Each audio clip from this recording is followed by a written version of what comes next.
सोलापूर शहरातील प्रशासनाच्या आडमुठे धोरणामुळे आणि सुरू असलेल्या विकास कामांच्या निकृष्ट दर्जामुळे संतापलेल्या एका तरुण कार्यकर्त्याने थेट अन्नत्याग आंदोलनाचे हत्यार उपसले आहे. प्रभाग क्रमांक 15 मधील निलेश श्रीनिवास संगेपाग हे गेल्या 5 दिवसापासून बेमुदत उपोषणाला बसले आहेत. जोपर्यंत निकृष्ट काम करणाऱ्यांवर कायदेशीर कारवाई होत नाही तोपर्यंत आंदोलन मागे घेणार नाही, असा पवित्रा त्यांनी यावेळेस घेतला आहे.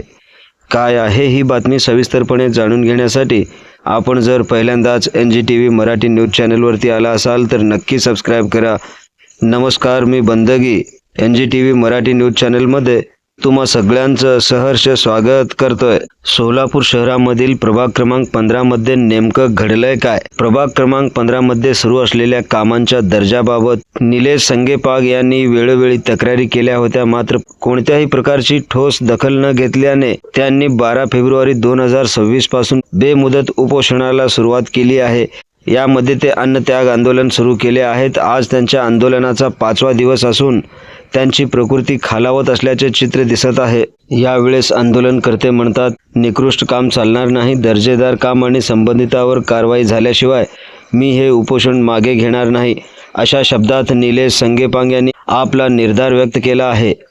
आंदोलनाच्या ठिकाणी समर्थकांनी मोठी गर्दी केली असून प्रशासनाविरोधात संताप व्यक्त केला जात आहे. आता या आंदोलनानंतर तरी पालिका प्रशासन खडबडून जागे होणार का आणि या निकृष्ट कामाची चौकशी होणार का, याकडे संपूर्ण सोलापूरकरांचे लक्ष लागले आहे.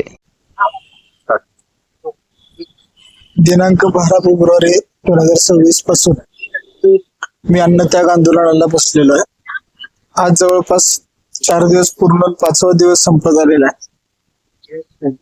प्रभाग क्रमांक 15 कोल्हापूरचा या भागामध्ये ड्रेनेज लाईनच्या कामामध्ये प्रचंड नियमाला दुर्लक्षित करून काम केलं गेलं आहे.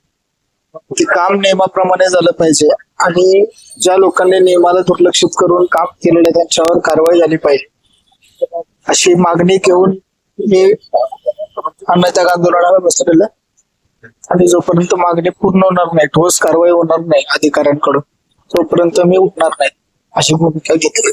तुमचा आज 5वा दिवस चालू आहे, तुम्हाला काही रिप्लाय आला, काही आला? अधिकाऱ्यांचा अर्ज आला होता, त्याच्यामध्ये त्यांनी आश्वासन दिल्यासारखं पत्र दिलं होतं. त्याला आम्ही उत्तर दिलं की आश्वासन न देता तुम्ही ठोस कारवाई करा, तपास करा, त्याचा अहवाल द्या. 14 फेब्रुवारी रोजी त्यांनी प्रत्यक्ष पाहणी केलेली आहे, तपास केलेला आहे, परंतु त्याच्यानंतर त्यांचा काय अजूनपर्यंत उत्तर आले. सोलापूर महानगरपालिका प्रशासन अशा निकृष्ट दर्जाचे काम करणाऱ्या ठेकेदारांवरती काय कायदेशीर कारवाई करणार, याकडे संपूर्ण सोलापूरकरांचे लक्ष लागून राहिले आहे. तुम्हाला काय वाटते, प्रशासन कारवाई करेल का? राजकीय वरदहस्तामुळे असे ठेकेदार पुन्हा यामधून देखील मार्ग काढताना दिसतील. या बातमीवरती आपली काय प्रतिक्रिया आहे ते आम्हाला कमेंटद्वारे सांगायला विसरू नका.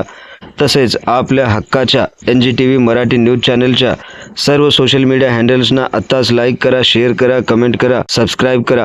तसेच सगळ्यात महत्त्वाचं म्हणजे बेल आयकॉन बटन दाबायला विसरू नका, जेणेकरून आपल्या भागातील देश विदेशातील सर्व ताज्या घडामोडी सगळ्यात आधी आपल्यापर्यंत पोहोचवल्या जातील. कॅमेरामन मुनीप रॉयली सोबत, ब्युरो चीफ निजामशाह शेख सोबत अरबाज नाईकवाडी, NGTV मराठी न्यूज सोलापूर.